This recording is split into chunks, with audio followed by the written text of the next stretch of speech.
दोस्तों, आप फिल्म तो पक्का देखते होंगे, लेकिन आज आपको कुछ ऐसे कारण बताऊंगा जिसको सुनने के बाद आप शायद इस फिल्मी दुनिया से चिढ़ने लगोगे। तो चलिए शुरू करते हैं। पहले कारण है नेपोटिज्म, जिसने हमारे देश में सिनेमा की जमीन को खोखला कर दिया है और टैलेंट से भरे एक्टर्स के मुंह पर तमाचा मारकर उनको उस सक्सेस से दूर कर दिया है जिसके लिए वे दिन रात मेहनत करते हैं।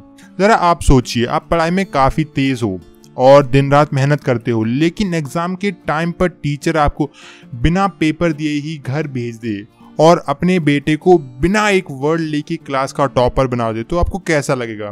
ठीक वैसे ही कुछ एक्टर्स को फिल्में फ्री में परोस दी जाती हैं और वहीं दूसरों को ऑडिशंस देने तक का मौका नहीं मिलता। जो इसके खिलाफ आवाज उठाता है उसको पागल बोल दिया जाता है या फिर काला जादू का इल्जाम लगाया जाता है। दूसरा रीजन है डुअल नेचर या फिर बोल दो दोगलापंथी। कुछ प्रोड्यूसर्स हैं जिनकी जेब काफी ज्यादा मोटी है और अकल शायद उससे भी ज्यादा मोटी हो चुकी है। ये अपनी ही दुनिया के राजा हैं और बाकी सब इनके लिए एक कीड़े मकोड़े बराबर हैं। आयुष्मान खुराना ने अपनी बुक में एक किस्से का जिक्र किया है, जब स्ट्रगल वाले दिनों में उनको करण जौहर के ऑफिस का नंबर देकर बोला जाता है कि आपका करियर सेट हो जाएगा। अगले दिन फोन किया गया तो पता चला नंबर गलत है। दूसरी बार फोन करने पर बोला जाता है प्रोड्यूसर साहब बिजी हैं, और तीसरी बार बोला गया कि हम सिर्फ स्टार्स के साथ काम करते हैं। लेकिन जब आयुष्मान अपनी मेहनत की वजह से एक मशहूर स्टार बन गए और करण जौहर ने उनको खुद ही एक शो के लिए इनवाइट किया, लेकिन जिसके लिए आयुष्मान ने हंसते हंसते मना कर दिया।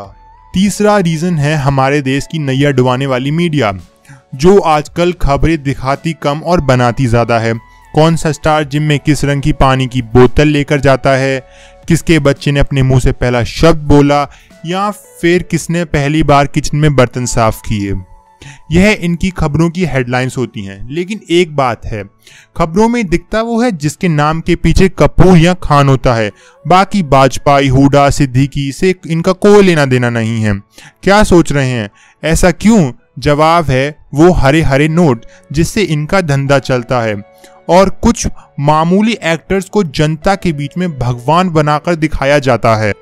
तो चौथा रीजन है अवार्ड्स, जिसको आजकल किसी स्टार की सफलता नापने का हथियार माना जाता है। लेकिन रियलिटी में यह किसी बिजनेस से कम नहीं है। पूरा प्रोसेस मैं समझाता हूँ। देखो, अवार्ड शो कराने वाला एक स्पॉन्सर होता है जो अपनी फिल्म से जुड़े लोगों को मुफ्त में अवार्ड्स बांटता है। जजेस भी उसी फिल्म से जुड़े हुए होते हैं।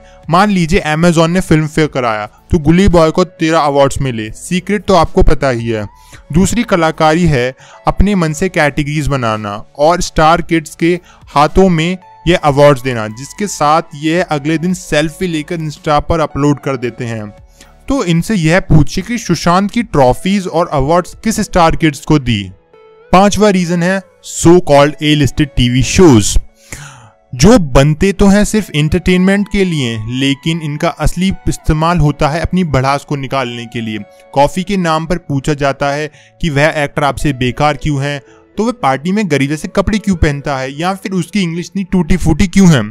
उस पर मजेदार जोक्स बनाए जाते हैं। कमाल की बात यह है, इन शोज का मकसद एंटरटेनमेंट नहीं बल्कि अपने करीबी दोस्तों या फिर उनके बच्चों को पॉपुलर बनाने का एक शॉर्टकट तरीका है, जिसमें एक एक्टर को नीचा दिखाकर दूसरे को बेहतर बना दिया जाता है।